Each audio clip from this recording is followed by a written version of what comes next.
a suposar que proposa el govern del Partit Popular parteix d'un concepte erroni, és a dir, vol donar més poder a les diputacions que han d'estar per damunt dels ajuntaments, és a dir, que volen prevaler la democràcia indirecta i no electa per als ciutadans, que al fi i al cap depositen el seu vot per a que representen una corporació municipal com som nosaltres.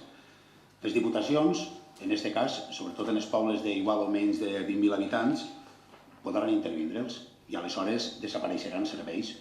Em comentaven del Departament de Benestar Social que, per exemple, pot arribar a desaparèixer el Departament de Benestar Social, entre d'altres. Si és per estalviar, home, en aquest pla, en aquest avantprojecte, es contempla estalviar per part dels ajuntaments al voltant de 7.129 milions d'euros en 3 anys. Nosaltres, ja ho hem dit més d'una vegada en el ple, que ficats a llevar se pot llevar el Senat i se pot llevar les diputacions. Les diputacions tenen una despesa anual de 22.000 milions. Aleshores, pense que més estalvi que això, impossible, perquè a més pense que no representen directament els ciutadans. Després també, en quant a salaris, per exemple, en àrees de l'austeritat, que més prompte podria dir-se austericidi, es limiten els alliberaments en municipis mitjans i petits, mentre que a les grans ciutats, com en València, poden alliberar fins a 300 persones, per exemple. I després, com he dit abans, també les competències sanitat i educació passen a ser únicament de titularitat autonòmica. Per tant, conservatoris, escoles permanents d'adults, escoletes infantils, benestar social, que ahir dins està postdona, joventut, atenció al major, teleassistència, menjar a casa, poden desaparèixer si la Conselleria no les dota pressupostàriament. Així és que, vist la manera d'actuar i, a més, tenint en compte que el Partit Popular normalment, quan fa un avantprojecte, que és l'avantsala del seu projecte de llei, no sol comptar, com ha passat en educació, no compta amb els agents socials. Pareix mentira, però és així. Per què? Doncs perquè pensem, des del Bloc Coalició Compromís, pensem que tot es fa en clau de negoci. Sols es mira el negoci. Quant als serveis públics, evidentment, un servei públic mai en la vida es pot mirar en clau de negoci.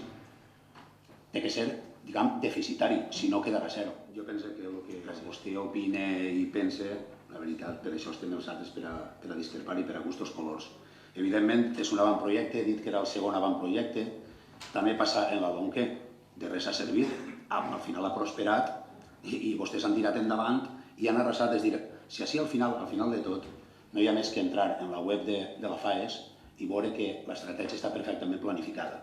En principi va ser la privatització de la sanitat, després la justícia, l'educació, i ara li toca a l'administració local. Ni més ni menys. I això és així, és dir, o és que així ara tenim que també fer conjectures, salvant les distàncies, però podem comparar-ho amb les imputacions. Quan a una persona li imputen, no la imputa un veí o que viu al costat de sa casa, li imputa un jutge. I això és el mateix, és dir, un avantprojecte és perquè això va endavant. Evidentment que se podran presentar al·legacions si és el segon avantprojecte. També hi hagué un avantprojecte en la LOMQE i mira com han quedat. I a la sanitat també m'imagina, però si és que el problema és que vostès, el partit en el qual vostès estan, no es posa mai en contacte amb els agents implicats. I això és el problema. Per què? Perquè vostès van a lo que van. El Partit Popular, mal que li pese, va a fer negoci. I a vostès, el públic, es dona repelús. Es dona repelús, el públic, perquè no ho entenen. Per això n'hi ha afirmacions de gent que representa vostès en el Congrés, això, en contra dels parats, dient paraules d'això, de la filla del de Castelló, l'altre es diu, i sempre funcionen així. Perquè al final, jo penso que no vostès, alguns de vostès evidentment que sí, sinó que estan per dalt de vostès, no creuen en la democràcia, ni en lo públic, ni en la Constitució, que damunt votaren en contra.